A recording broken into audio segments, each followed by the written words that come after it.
সুপ্রিয় শিক্ষার্থী বন্ধুরা, হিসাব বিজ্ঞান যে কতটা মজার এবং কতটা ইজি একটা বিষয় তার একটা প্রমাণ আজকে আমি তোমাদেরকে জাস্ট একটা নমুনা দেখাচ্ছি। আমরা সবাই একটা বিষয় জানি যে হিসাব সমীকরণে সম্পদ সমান দায় যোগ মালিকানা সত্ত্ব, অর্থাৎ অ্যাকাউন্টিং ইকুয়েশন মানে এ সমান এল প্লাস ওই।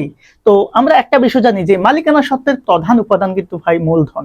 তাহলে আমরা কি এটা লিখতে পারি না যে মূলধন সমান সম্পদ মাইনাস দায়? অর্থাৎ এখান থেকে আমরা মূলধনের সূত্রটা পাই। এখন দেখো কত সহজে এই একটা সূত্র দিয়ে জাস্ট ইকুয়েশন থেকে তুমি অনেক কিছু বের করতে পারো। দেখো এই যে মূলধন সমান সম্পদ মাইনাস দায় লিখলাম, তো আমি জাস্ট মূলধনের আগে এখানে একটু প্রারম্ভিক লাগাবো, জাস্ট এখানে প্রারম্ভিক লাগাচ্ছি, প্রারম্ভিক। তাহলে প্রারম্ভিক মূলধন সমান কি হবে ভাইয়া? মূলধনের আগে প্রারম্ভিক আছে, তার মানে সম্পদের আগেও আমাদের কি থাকবে? প্রারম্ভিক সম্পদ মাইনাস দায়ের আগেও কি থাকবে?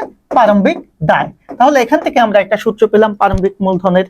আবার দেখো আমি প্রারম্ভিক মূলধন না লিখে আমি জাস্ট সমাপনী লিখবো মূলধনের আগে, তাহলে কি হবে? সমাপনী মূলধন। তাহলে সমাপনী মূলধন সমান কি দাঁড়াচ্ছে?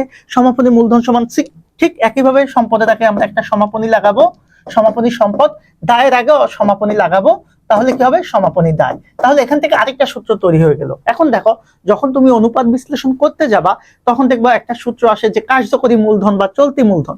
তাহলে তুমি জাস্ট এখানে মূলধনের আগে চলতি লাগাও বা কার্যকরী লাগাও, জাস্ট তাহলে কি হচ্ছে? এখানে চলতি মূলধন। তাহলে চলতি মূলধন সমান কি হয়? চলতি সম্পদের আগে কি লাগাবা? জাস্ট চলতি সম্পদ। আবার দায়ের আগে কি লাগাবা? চলতি দায়। তাহলে এখান থেকে আরো একটা সূত্র তৈরি হয়ে গেল। এখন দেখো মজার বিষয় হচ্ছে যখন তুমি অব্যবসায়িক প্রতিষ্ঠানের হিসাব করতে যাবা তখন তোমাকে বলবে প্রারম্ভিক মূলধন তহবিল নির্ণয় করতে। ঠিক একই রকম ভাবে এই যে এখানে প্রারম্ভিক মূলধন দেখেছো, জাস্ট এখানেই লিখবা প্রারম্ভিক মূলধন তহবিল সমান প্রারম্ভিক সম্পদ মাইনাস প্রারম্ভিক দায়। আরেকটা সূত্র তুমি পালা।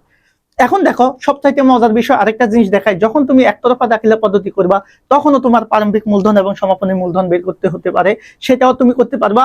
আবার যদি লাভ ক্ষতি বের করতে বলে তখন তুমি কি করবা?